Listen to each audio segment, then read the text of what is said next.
Welcome everyone, and thank you for tuning in to Diecast Emporium. In today's video, we're going to be reviewing the Diecast Masters Caterpillar MD6250 Rotary Blasthole Drill in 1:50 scale. For reference, and if you're looking for it, this is item number 85581. This is a brand new release for 2019. Now, I was really excited to finally get this model. It was announced latter part of last year, 2018, and I'm not an easy man to please. I think that's pretty well known. But I have to say that this model far surpassed my expectations. Now, I know many of you wanted to see a comparison video, or at least part of this video, with the Diecast Masters drill and the TWH Cat Blasthole drill that I have. There's one main reason why I'm not going to do that, and I hope that doesn't turn too many people off. But first and foremost, I should say, this video is simply showcasing this model and this model only. You can't really compare the two. If I were to have the TWH one up here against, this model, it's apples to oranges. You can't compare the two. One of them is upwards of $800. This one is, well, slightly less than that. But the detail is still phenomenal, and it's still a great model to own. Also, the TWH cat Blasthole drill that I have is actually really not a cat drill. It is a Bucyrus drill that, when Caterpillar acquired the Bucyrus license, a couple of the diecast manufacturers customized or resprayed, repainted, whatever, in Caterpillar colors, slapped some cat logos on it, and called it a Caterpillar model. So to be fair, it's technically not a cat model, for those of you that are really technical. But if you do want to see that video, it is on my page. Just go ahead and look up the TWH cat Blasthole drill, and you can check out that one. So, with that out of the way, because I know a lot of people are going to be wondering why I didn't, I felt it was important to explain it. Let's take a look at this model. It is a Highline Series model, so it does come in the collectible tin, and it has a ton of working features on it. Not the least of which, of course, is the main mast assembly, which goes up and down, and we'll get into that in just a moment. First thing I want to show off are some of the detail on this thing. Now, forgive me for not knowing all the technical terms of all of which is going on here. Obviously, it's very busy. There's a lot of detail. But the exhausts are really nice. I assume this is some sort of an engine. Those YouTube experts, or couch potato experts, whichever you want to call it, I'm sure will correct me if I say something incorrectly. But whatever this is, it's very nicely detailed. Looks great. I'm not familiar with these machines in real life, as I am some other machines. But no matter, it's still great, highly detailed, and yeah, looks phenomenal. So, onward with some of the functioning aspects.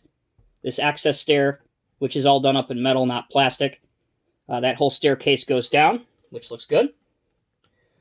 And it does raise back up. A lot of the protection railings, actually most of the railings all around this thing, are done in fine metal, die-cast metal, instead of plastic, which looks great. Now, on the front you have a folding access stair which comes down, just like that. There's actually quite a few of these on this model. There's one there, there's one here, and there's one at the rear of the machine, right here. All these are plastic, but the color match is good to the metal black, and honestly, it's a good detail, and it works just fine. One thing I'm not sure of, although I have spent more time than I'm willing to admit studying and looking at this model, one thing that I don't know for sure is if these outriggers, there are 4 of them, 2 here and 2 here, if they function, if they raise or lower. This is nearly a $300 model. It's not something that I'm willing to yank on and possibly break. But if you so choose to do that to your model, good on you. I'm not going to do it. Just know that at least on mine that I bought, they are not free deploying, so there must be some sort of effort that you have to exert on it.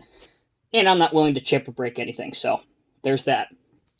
The metal tracks are spring-loaded, very detailed. They look great.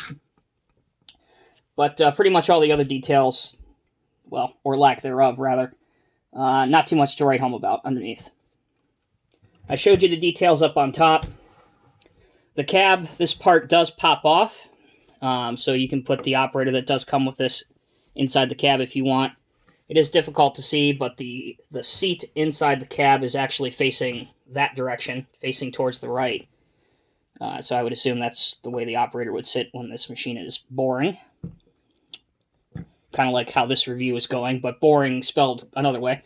Let's go ahead and take a look at the function of the actual mast, which I believe that's what this is, and the drill.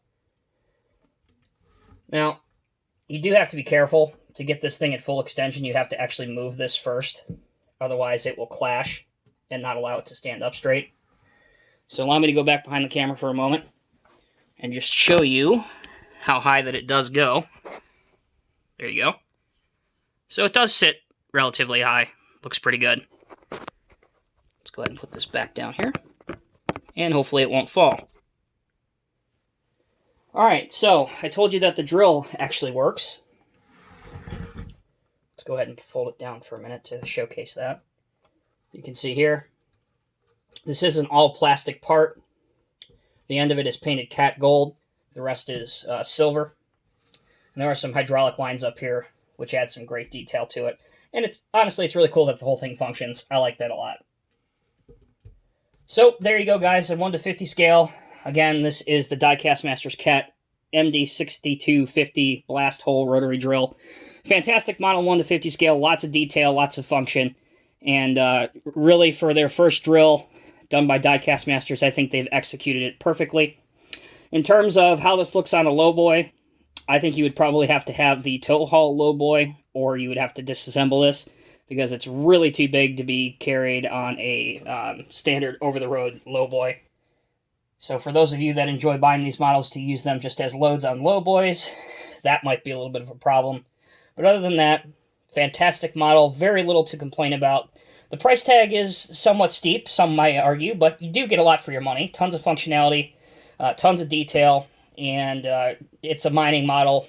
Let's face it, most of the mining models out there, regardless of manufacturer, are pretty expensive. I think that this is priced reasonably at or as near as make no difference. $240-ish, somewhere in there, US. So as always, guys, thank you very much for watching. If you have any comments or questions, or maybe like something answered that I didn't address in this video, please feel free to leave it in the comment section below. As always, guys, thank you very much for watching. I hope you enjoyed it. Take care, be safe. We'll see you in the next video.